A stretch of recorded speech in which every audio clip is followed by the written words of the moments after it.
Ketika kembali dari Tiongkok, mudah-mudahan Anda tidak seperti saya, kepala loading, muter-muter karena beda Pentium sepertinya negara Tiongkok dengan otak saya secara pribadi. Nggak tahu dengan pejabat di Indonesia, apalagi dengan mantan pejabat. Kita sekarang membicarakan tentang manufaktur di Tiongkok dan mengapa hal itu penting. Di berbagai kesempatan ketika saya mengunjungi Tiongkok dan mengamati EV serta banyak teknologi otomotif di Tiongkok, ada hal yang paling membuat otak ini hang atau jalan di tempat.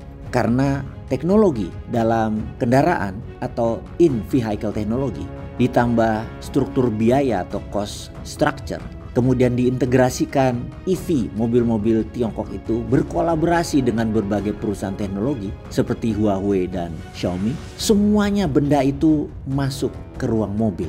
Ini kesimpulan awal ya. Jika kita dalam manufaktur ke depan tidak mengintegrasikan dengan semua perusahaan teknologi atau semua benda teknologi, perusahaan Anda tidak akan memiliki masa depan, baik manufaktur ataupun bisnis Anda. Ini sebenarnya bukan ingin membicarakan pemasaran atau posturing kompetitif. Ini adalah diskusi strategis untuk kelangsungan hidup perusahaan kalau mau menyamai apa yang telah dibangun Tiongkok. Menyamai ya, jangan nyusul, sulit. Kita bicara sekarang tentang dark factory. Apa itu? Apa konsep pabrik gelap atau dark factory itu? Di Tiongkok, hal ini mengacu pada fasilitas manufaktur yang beroperasi sebagian besar tanpa pengawasan manusia dengan tidak ada pencahayaan alias sangat minimal dan semuanya otomisasi tinggi. Pabrik dengan otomatisasi yang begitu ekstensif sehingga kehadiran manusia minimal. Fasilitas-fasilitas ini berjalan 24/7 alias 24 jam 7 hari seminggu. Dengan robotika dan AI yang menangani banyak tugas manual, tradisional, bahkan sampai advance, sampai mikir kesalahan pun bisa dibenerin.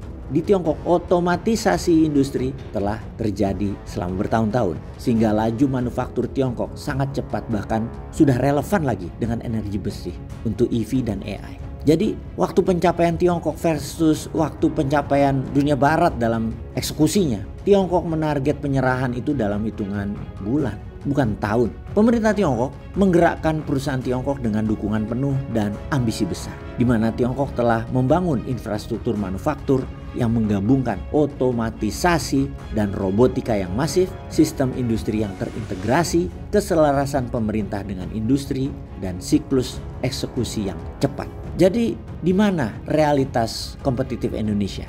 Ini bukan tentang Tiongkok mungkin akan menjadi kompetitif atau menjadi kompetitor kita. Ini tentang apa yang telah dibangun Tiongkok. Adakah pejabat Indonesia khawatir tentang kemampuan manufaktur dalam negeri Indonesia saat ini? Atau emang gak peduli? Atau gak mau tahu?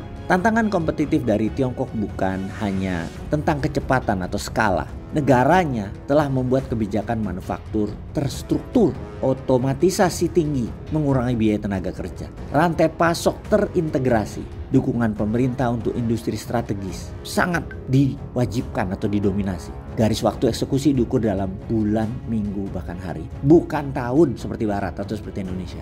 Kalau boleh jujur, untuk Indonesia Emas 2045, kita perlu bertransformasi secara fundamental untuk bersaing dengan apa yang telah dibangun Tiongkok. Indonesia perlu membuat kebijakan industri strategis yang membuat ketergantungan rantai pasokan singkat, dan inilah akan menimbulkan daya saing ekonomi. Lupakan berbisnis dengan perusahaan Barat ke depan. Apalagi kalau Anda berpikir bahwa Barat atau Amerika masih memiliki keunggulan teknologi yang sulit ditiru. Itu semua bohong. Asumsi itu salah. Nyatanya Tiongkok tidak hanya mengejar ketinggalan dalam manufaktur dengan Barat. Tiongkok terbukti telah hidup di tahun 2045 sekarang ini. Kalau kita ke Indonesia, di mana posisi Indonesia kita sekarang?